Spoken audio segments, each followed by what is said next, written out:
tamae ua whaawhetai ua sililo alo whamai ua whaiaia umatama whai ta whamanu ai nei ua whaawhetai ua whaamanu ua whai mauso Yesu e ola ia u e whaamawau ta whaamanu ai nei se whinanga lo e awai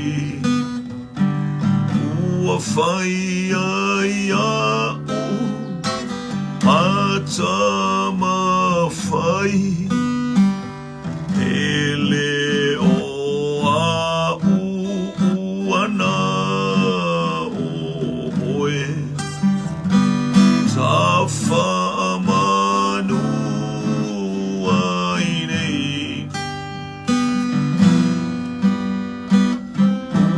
ua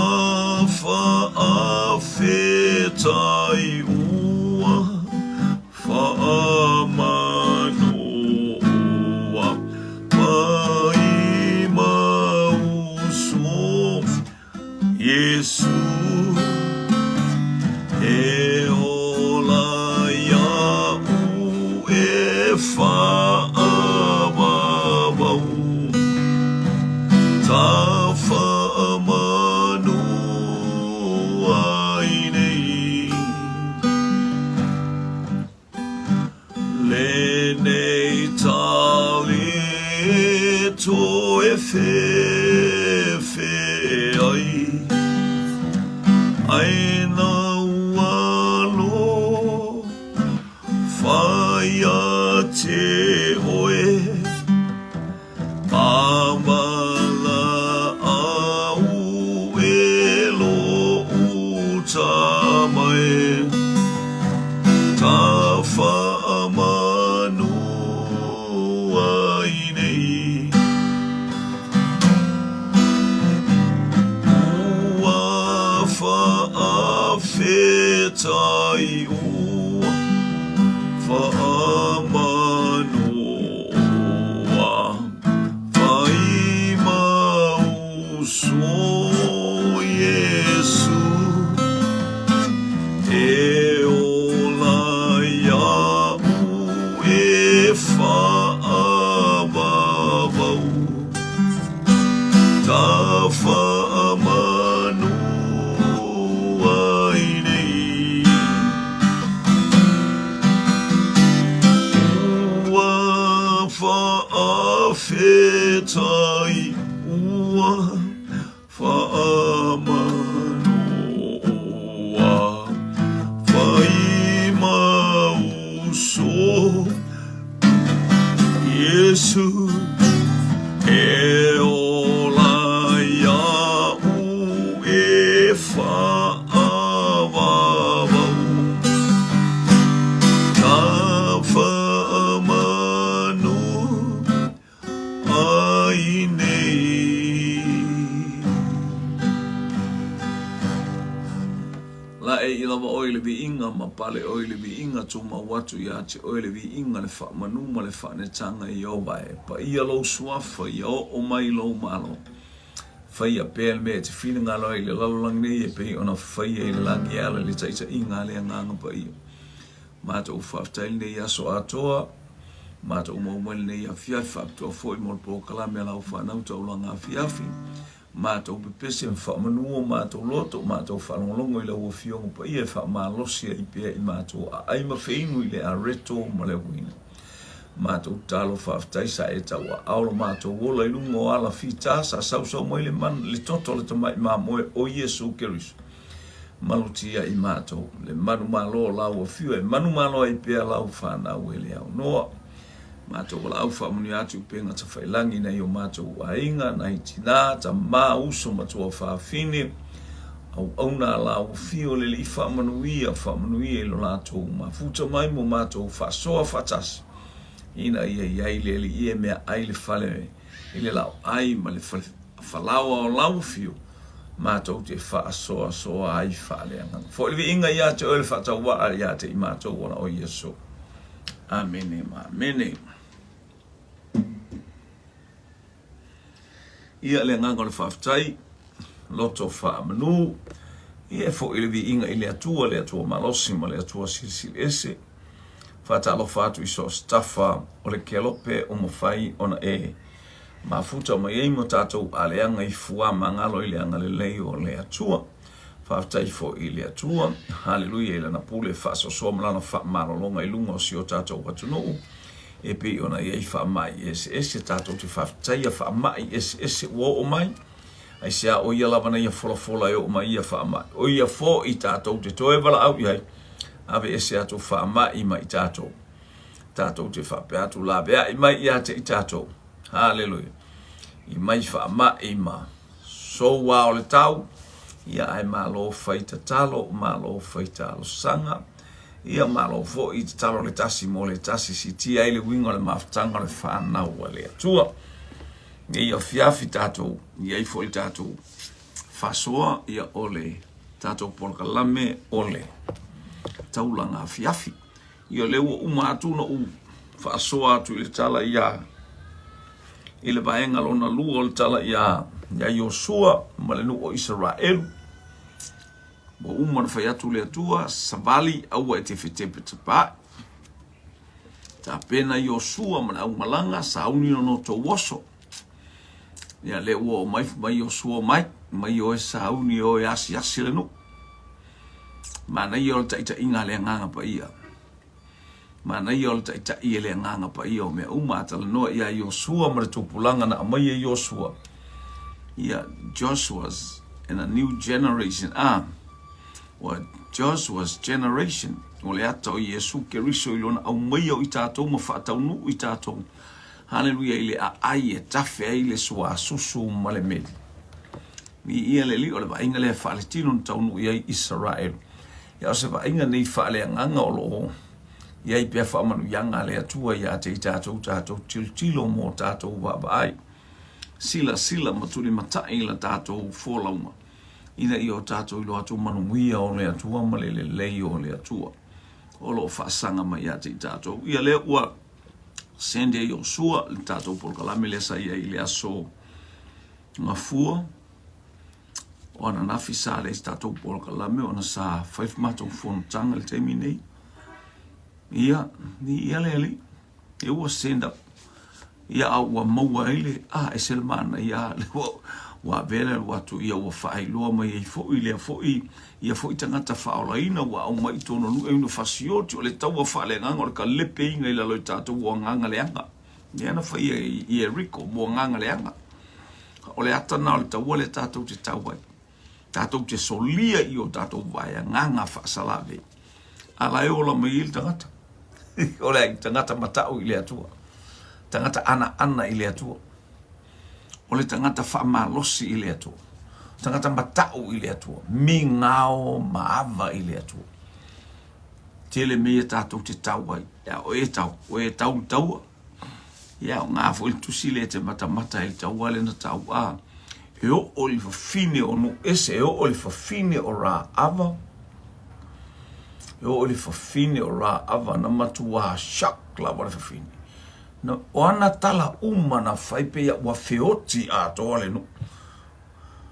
E tutua ne ai tu malato pelu malato tau malato a ufanga o ai tu inga o mea na lato tu malato fatalitali e Israel. Wa feoti. Ua feoti fai mai le fine ua leto I aise maso ua faa vai vaia le nu nei. Wa matou lo ole tu loto wa tu ole tu ole langi male lalo langi. Ai se au matou wa ai mele ma faina fai ni au tau pe fai ni fita pe fai ni malo. La tau te tau fia le sami ula. Ba vai sami ula e sapa ele ai. Na ole pule mai le atua. Wata tonu le atua ta ole fine le atua ole langi male lalo langi. Me ole woto e au mai e i le sabalinga lea ma le moli maua fine le na fo'i fia ai wa tā pena mai le au tau. Tā pena mai. Ai. Wanga at kapinga vai ak flatu ana tala fa poto le nuku e Yosua. Ia se mai le vai se moli maua le mesalu e o ia oko talinga o tangata sole wale mawhainga maua se kala le uo le mea. Yes. Hallelujah. Yes, praise the Lord. Mata le wila tatu wa ai stat pe wa tapu inga vole mansa mo pe a faile a pia pa. Pe fai po fe la to wa fo ile ti o sole oka e amata mai le TV le si ai me fa lungo o sole le halu wala ka foi paki a fa pena le wingo man malo. Ale le tau se tau. Ele tau le tau ai wa langa le no le man bo fa fa lo mo se me fa pe tele na tupua. Wa ala langa ile manu malo. Aya ele tau wa tau. Wa fa vai na ba ai al vai te wa fes fulwa na ba ai ale au fiti ba ai le au haleluya Afrika va ai le au o black le lo mai o wale mai e tau ingo polo foi ai foi le famu yanga foi le atu ina ita mitia mana ita mafa na wasamo asole engo ngofo ele mo le po ele mo le o mea uma e ova vai le tami fe aya o atu fo wa sui foi le game plan fa penal manu malo le no e fa sili lo manu malo ia nganga fa salave la yo talane light of tafa o lai va ai mai ke lo va me kau e pe kau se pupula fo e telo lo na pupula lo volanga e telo lo na sulu pe o le moli le pongi sala tu ya fa mai e mate tu ulunga le la me me tu ngala oi ele o se moli le pe mai se moli ele ki se pe mo me se moli ni moli pensingi po le oi te lo ai tu ele mamalu le tu e mala malama e fe anga le so la ele tai mai alleluia le na fasi e ele ule ia ricolato le nganga le anga o le sau ai ngai pe ia ngofo mai le ora pe koriaka kai mo le ka mo mai koriaka ya ka vika esa le ku ka mai kikia fa pena umma vai la ko fo inga ngo pasa sai la parpalale le muauru koriata le pe parpalale ku ai o parpalale muau pa ia le ma ka vi fo ilalo ai pefu sau i fa fo lo foi vala ku ka vika ki pese lo ai u lo foi va kai mai ele u ai sea fa pena lo manu malo fa pena tato manu malo fa nga i tato wele atua fa nga i tato wele tato to male wo wanga ya tu I le mata o pueto o le yo tau wale ye ricale o tau wa tau no male o falta la oka o fetala yos o fet wa tu la yos o el taia lava wa tu wa ila to setima mo watu I oritana o ia atoa ma le whanaunga uma Israelu. Wala tau no fuai I lea mea a o lei sopo I atu e I la tou o I oritana. A tala no I se tima, tala no I tino. O a mea faltino la ubala au I le. Da ubala au I le te malo Yosua. Sa unini o to woso. Unga ave ese tino. Leave the flesh, crucify the flesh. Fasa tau o tino. Ai ta pena tangata lilo, ta pena lo tangata e alu. Ele la titil mele fatale mai. E uina o tato saba vali le mamalu le to e sila mai tama po le ala tu inga au na le te au ona. Hello. E fe atu elia ya el se ya fatali I. Kilikala. O te alu I o I Peteli. Ai whamai au onanga maltangata o Elisaia. O lo soifua le atua o lo soifua Elia. O te le tu ua o te le isau te nofo I. Te le isau te moe I. Te le isau te ewa I no usau e au auna I a te oe. Alua so mai. Yo ia be lau ato ane e te savali ma. Le ai, tā te ola. Foi fia tilo foi ia Elia la to po le ali tu inga o nanga wai matau tia to fingo tangata lea. Na tofi mai papofi. Ana tofi mai papofi. Fia tangata e se ala wa ai me tofi ai o ele atua. Tofi mai papofi la utamale. Ni ale ea. Ele o lo au na e malo fai fato anga la fai la povi la fai la fu pua o a me uma fai atu le pa e la tua o pul pa la tu alto e tamela sila le tua ia tu e pole alma fu anga te fai le mea o la o nanga te lo le o le mele fa le tonu sa o pua e fafo e alu te la tu fa penale atia ele pa ilunga e yo ti ngar to tasi o lo volanga mai e va ia le tua e lo to tasi e vai ale atua I lo to atasi. E vai tingar to tele wa oga tuspa ilve.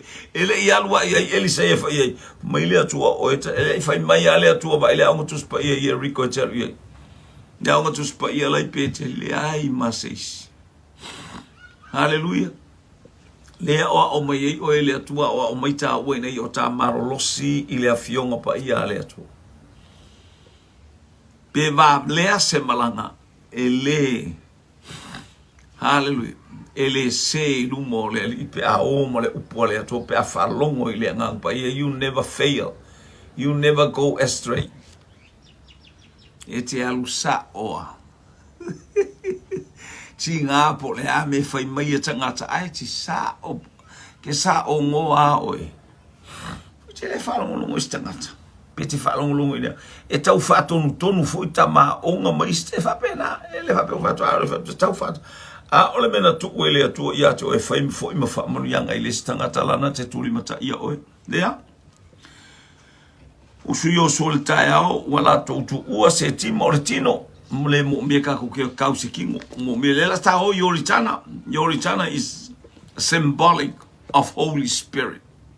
O le ato le ta elenga I le nganga pa ia ma fa malu ma fufulu pe o le tala tus pa ia o le afia le tunu olo ma le fasimoli le ta off io ka ko e fufulu ka ko o le yoritana baptism of Holy Spirit elo le tino le na fai o ki u mare kingo o e ka wa ile pap ki songa lenga fai o I emose o ki u mai le bao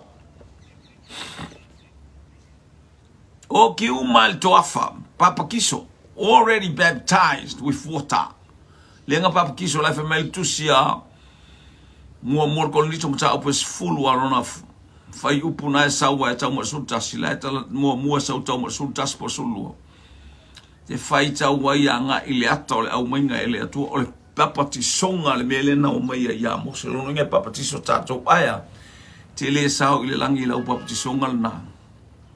You never enter the Holy of Holies in that baptism of water. Alenga ba inga fola umaliala. Alena ba inga tao oto umal toafa. Aisea ele olangona. Ai esele mana I ole papa tiso ino ita towele anganga ele feta lai mai ole anganga pa ia. Fama ite ele anganga pa ia se malo si lilo ele ilo ese tas. Ai te I ele tangata. Hallelujah. Ai te I ele tangata. Sa we alu e baptiso o yoritana. Lefo ina fai atu fai lau tamale ona amanu alu e. E oso ile vaila e tau mitai mai vai o. A Panama farapa o vai o Suria. Ua leva na ta ele le pela. Ua atili le pela tuai mavaia. Io e. Ua leva na ta ele. E na ale maa lili. Aya ele mama. A leo sautuli alu e ta ele le vai pala. Ole yoritana, a symbolic of Holy Spirit. Inga e puai lo tangata. Whaale nganga ma e tilo ile mamalu ma le sili ese o le atua. Hallelujah. Ele lei le li e whaava baulo na rofa. Ia. Le wata pena. Hallelujah. Ua mabae aso e tolu. Mabae aso e tolu. Mabae aso e tolu. Nela o e tanu mia le no. Hallelujah. Ole le utato ai o tolu aso na. E tolu fo i aso na o maile awalile o mailunga ole. O maile awalile na ufatura aba oe no nofo. Oe la lafi lunga le monga 3 days. You hide yourself on a mountain. Then you will go. You e sele mana yo le fa longo le fa ma ite ma le tala noa le nganga pa ia Samoa. Lo wainga i la le nganga. E sele mana ia eta ita ina ita to wele nganga pa ia. Ite loa mele leima me sili ese tutupu. Ia leo fa mai walato wa mavaya so e tolu ona fewa ile ole au fai pule le tongala wapi. Walato fai atu fo ile nu fa pe atu a outo no atu le atola a wole fe nga Yehova lo outo watua o abe fai te ulanga o salevi ona tu ua le outo wole me tote iai ma outo muli atu ai sa muli mai le au fani utu e langa le uta ita i le nga pa i e fa longo mo se le nga pa ia a e fa longo Yosua le ita inga le nga pa ia o le melen tai mai e moso le vai le au fa ni YouTube le ko vai le nga na le fa longo ia le leila o fa longo le alta la inga le usau le vai nga na o ta mai le ka le sia por me le finga le leila o fa longo me le ya te tatu tu fatanga le langona a sau e fai mai ele i ta ua to e tu le mo se tal ma tu e ka le sia al poka la me lungo le Facebook e ia fo ila le page e tfalongo mai tu e fai e la tu ato na lo titiro le page ta wat sanga me o amela ai sau le tala ai sau tangata fai mai al tele o tangata me fo mai o le mo e ma ko se ale mo e tau na e ba ai po a hallelujah e pe fo na falo mo longo atu fa ma ia sau ka falo mo longo le tala le itala ia au mai lungo le Facebook au mai fo lungo le TV au mai si fonga o Samoa. E te whaalongo iai. Ai awa e te whaalongo malo si pepelo o langa pepelo. Ti ngana e iloa. E te iloa ta te leo au na istangata. E te iloa ta tau te leo au na ia fiu e te leo au na isi whaifi au te leo au. La e te au na i lea tua. Under the submission o lou awai malo mafuta iai. Male loto wha mau lalo e whai ai mea ta umai oro. E te iloa lele, e te le mwhaina e saunga se tala whapeso le maukele iloa inga. Maukele iloa inga. E te taua o oe o tanga. E ni mea le tatu e kale sia fu ina. E oi, whape nā le tangata mātahala. Aisea, lo mana ongana i manuia o ele manuia. Tangata o mātala pepelo, ele manuia. E o ata wai misa. Laga fwai a tala pepelo, o le tau ia leo le tangata tala pelo. Ma le tangata whialo o whai. Ma le tangata whatangata linga tuli. E ua i tau e misa ma le tangata. Hallelujah, le fia whaalonga tuli tala. Ste, ma whai ana e longa tu. O lea sawaringa le kalesia nei. Nei vai asu. Ea i ni mea o mo mia. Io nei vai.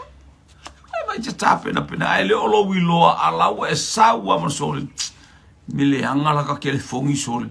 Se umu kua ingo. Io le se mete ino i foi lau telefone. Te ao ina mana o te mana o i se mete haru e whailes tangata, te whailes tangata, e whailes tangata. Ala e te lo telefone a lau tua oi po ai foi se tangata. So whale tonu lau telefone. O hani tala anga foi il nei. Vai aso. Ia leli. Aele ai. E hola al tangata whatua tua. E ola i le ame o tonu le tangata whatotu. I leli. Praise God. Mane fwile o tato ke kalisia awal whatanga pepelo ma awal whatanga talinga tuli awal whatanga le i loa se mea. Le anga e tele au na le faifi au e tele au na le malo tele au la te au na le atua. Hallelujah. Le fa pe fo ile te fa maoni le lotu. Ai tele fa maoni lau au nanga na e fai i lo fale fai ngalu.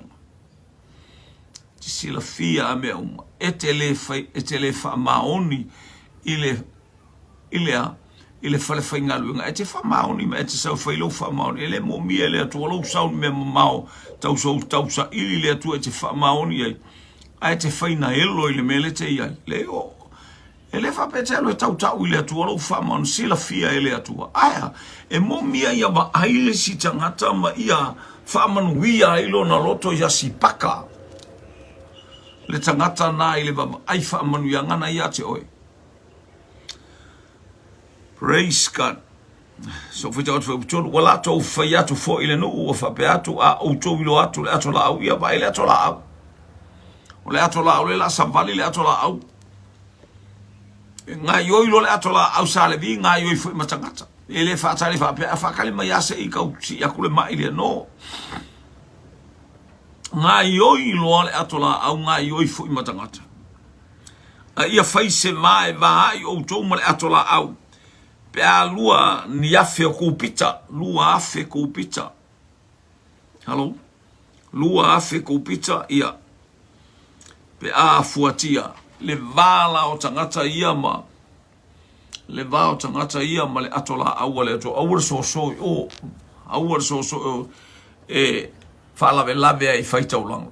Awar tau te fala talata atu ia ia outou, ia outou iloa le ala tau te ui ai.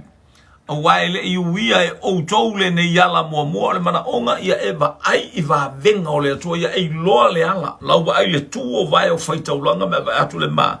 I le vala lua po le vai lua ina o le sami ula ula. Ma ai e malatotoa. Awai le iu mua utus whainga malanga whapea.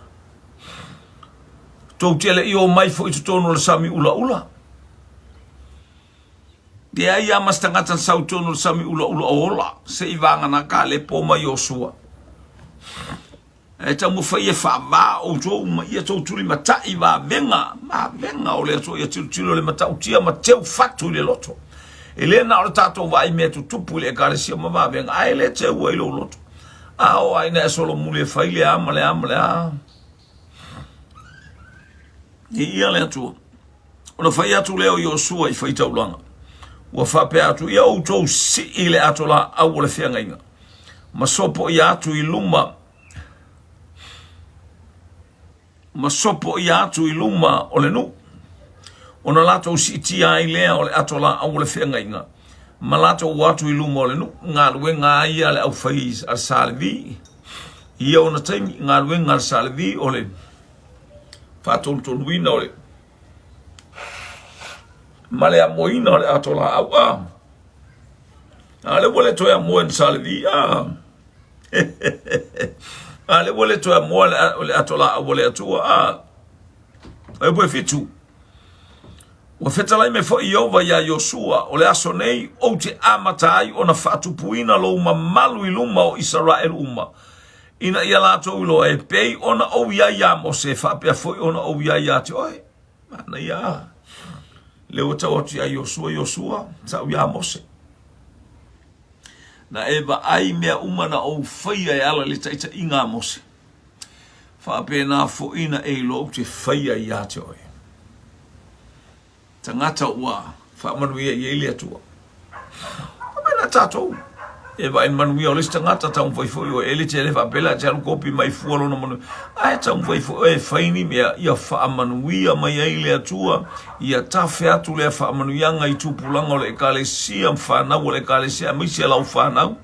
Hallelujah. Ina ia whaamanuia ele atua i mea uma. Praise God. O te ia i ate oe, whabela whaipule e balu. Ia e whai atu foi i le i whaitaulanga oe abele atola au le whianga inga. Ia whape atu o outou a outou wa oile au vai o Yoritana. Ona outou tu tu wai lea i Yoritana. O oile au vai, pe ata unu ua lae o mai. Tō lo ele au vai, tō tu tu. Ia, se whalongo por almele mana o e whatonu. Ona whai atu leo Iosua le whai whanaunga Israelu. Ia wha lata mai ia inei. Ma whaalongo mai ia fionga i ovalo o tō watua. Wa whai atu fo Iosua. O le mele nei tau te iloa ai. Wa iate o tau le atua. Soifua. E matu atu lia fo e ia i o tau luma o sakana na masahe e ti masahe vi. O sa perise masahe kerise. Masa amori masa yepuse. Fauta mai. O le ato la au o le whenga inga. O le ato ale alii. O le lalolangi ua lalolangi uma. O lo ui atu ai. O lo ui atu ai. I o outou luma i o ritana. Ia. Whanongolongo mai a le tatou nu. Le la tatou watu i le nu ulea. O le nu oka ia se whalongo mai le telo tangata. Hallelujah. E tulia i o outou luma o sakana na. Tangata ia le utau mai. Tangata uli pakoi. Yo masahe ti e uli foi. Masahe ivi, masahe perise, masahe kerise, o sa amori. Hallelujah. Masahe yepuse. Tuli o tau luma. Tuli e le atua. Fauta mai o le ato la au le whengainga. O le ato le li o le larolangi uma. O lo o ui atu ai i o outou luma i o ritana. Ai mua atu la baba ai whaalongo longo mai lu tele tangata la tutu mai le pito la ilo atu. Tangata nau mai e mata matilo le au wala po whawhi whena sao mai pe whi ausi mai ai kau ai mai loa pomu. Ai ta whanga mai a uma velo mai la tau tau. Ai vai mai. Ele se kangaka ya au. Le mea lai whaka mai. Au le atola au ele ilo e tangata. Olo o iai le atua whaatasi ma le nu. E te iai le atua whaatasi ma oiso se mea e te alu e. Pea e matua whaalongo ma le manino ma le totoa le fionga le atua. Te whai ai mea uma a o fio le atua via le li. Hallelujah, praise God. Ole nei ina whai mai ia ni o outou tangata tai. E toa tino ngā fulu. Male toa lua ai tu a inga o Israel. Tai tasi le tu a inga male tangata e tasi. Ian me masani a Israel. Ele whape a alu leisi male maa e no folesi. I tu a inga tai tasi sfulu male lua. Hallelujah. Ion manao ngā le ia pi lima whaatasi ia whaili ngā luenga male ngā lue le loto e tasi. Ia lulu fo ile e ta ua mai se ingo si swapi ole vaenga le sao i fia vaenga le iai. Ia whape nā tala o lefu mai le atua ia tofu ou tou ma ngā lue whaatasi me le tau whai atu a. A tutu i le vai o Ioritana o alofi vai o whai taulanga. O e abele atola awa i oma le ali i o le lalolangi uma. Ona vavai ina i lea o le vai o Ioritana, o le vai e tawheifo mailunga, e tū fo i le vai, e pei o se mea mau pue pue. Ia le la tau wa ai. O le taimia e solia i e vai o whaitaulanga nei le vai, tau wa ai lo le suinga le la sui ai. Le tau wa ai e pei a o atu maunga le o ilu ngā au tafo le vai, io e ifo mai le vai i ake oko. Ai tau sava vali lalo. Tau liele iwa ai tangata i ele sami ula. A leu whaava ai i ai le Ioritana. Sul tonu. Hallelujah.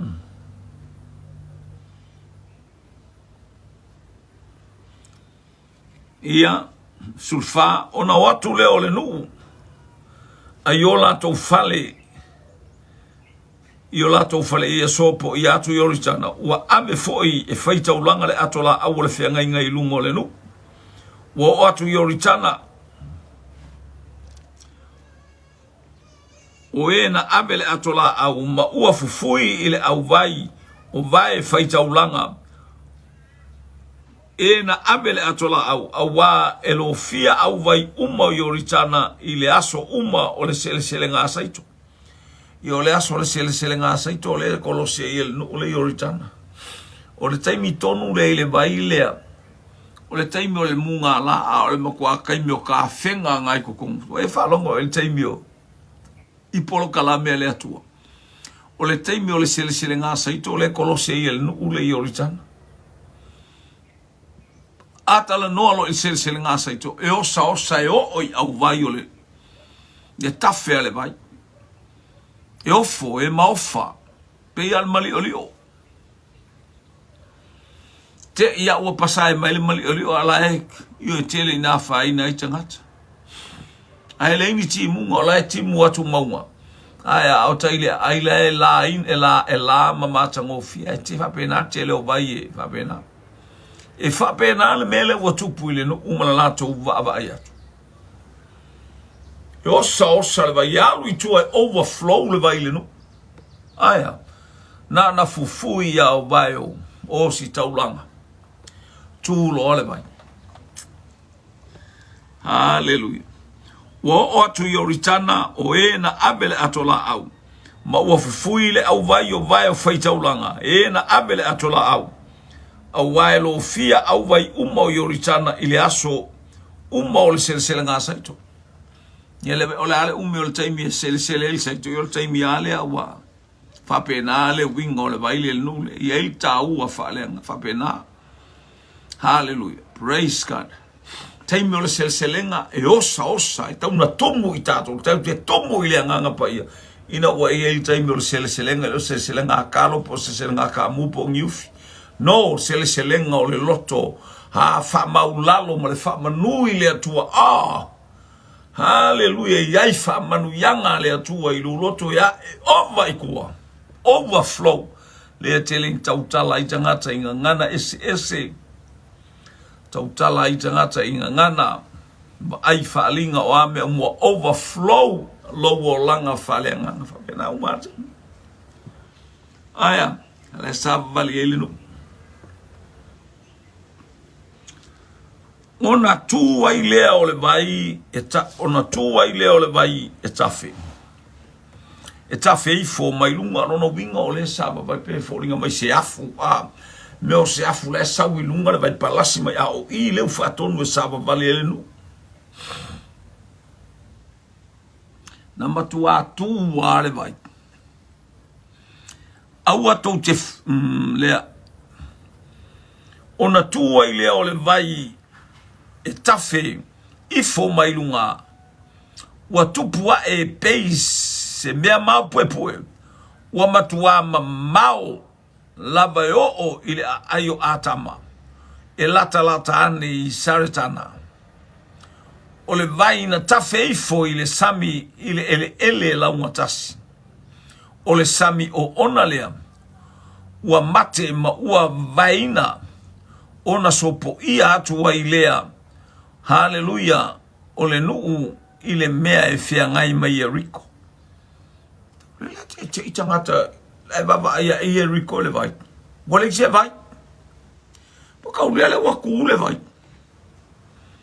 o le vai la le pito fa pele ta fea ngai o sami mate ngai pa wanga swa vai le koko alu lo le vai le pe male aya a yo ritana ele pe ok il va va yang sole wa ki dia inga feo ki ka ngaka o Yeriko le va ia e matautia wa te ilu oh my sole vai pele vai sole ai va ai atu tai le spikola sole o la le pe o le mauma mai le algo inunga le vai o ta ofi ele atu o le vai hallelujah o le malu ai le vai o le whaalongo I ai le sami le matangi ma le awha e whaalongo ia te ia le tautai o le vasa hallelujah o le pule I mea uma hallelujah for my Yesu water be still ona to amalie le ole tai to amalie le kilik ele no o hallelujah o kalilaia le vai o kalilaia wale to ia se matangi e osofia le fia male oli le auso Ia le atua. Tau tia a. Hallelujah. Ia. Maua vaina. Ona sopo ia atua i lea ole nuu. I le mea e whea ngai mai Jericho. Ia lata na i Jericho le mele o. Le nuu lea le epi o vavaiang. O whaitaulanga o ena abele atola au o le whea ngai ngā Iova. Na tutu mau ila hatou ile iliti vai matutu. Ito tono le yoritana. Na ui atu ai o Israel uma ile iliti vai matutu. Se ia uma ona sopo i ato yoritana elenu uma. Ni aleli. Tu au staulanga se mana ile merisi mere fa longo le upua fa longo le fatonunga la ngona le leo feta lai mai o le atua mana ia lo fa longo o mona ita ina o fa ai a matau mo le maka wa nga maule o le mea alu e koso mo le maka o sa we male fa longo ia la masa el nguku sa wa ia le male a o le mea la alu ele mata o ita ia to ia le ele ita ele ale mata o ita mai ele mata o le ai se ala ngole mata o le la vele ele le ai tonga fiti mai ele ai sa ele para tu maule la mutu ai fa ia la tu folo i tonu ele ale me ai fo ai toso mo le mata ai mawaila o ka ia wale lo ele o fiti